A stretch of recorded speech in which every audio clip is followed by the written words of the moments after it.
So now we're going to talk about how to use the hoist to get the student back into their chair, whether that's onto a regular chair or back into their wheelchair.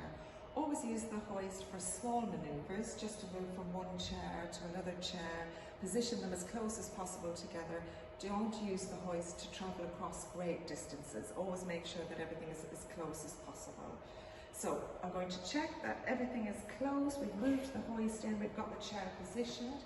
There would be two of us, again, like we said, doing the manoeuvre. So one person could do the control and the other person can guide the student into the chair.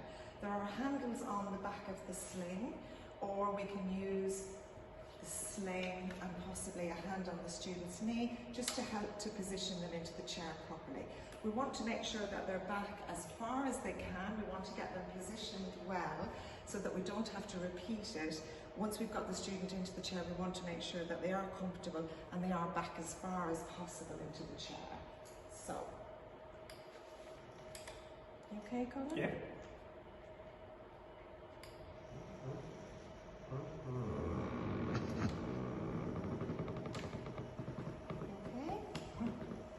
As the hoist is coming down, we just make sure that this part, once the weight of the student is taken by their chair, then we can start to move the hoist and this part away so that this part isn't close to the student's head. Lower it down far enough so that we allow enough slack to remove these, taking care that this isn't going to swing into the student.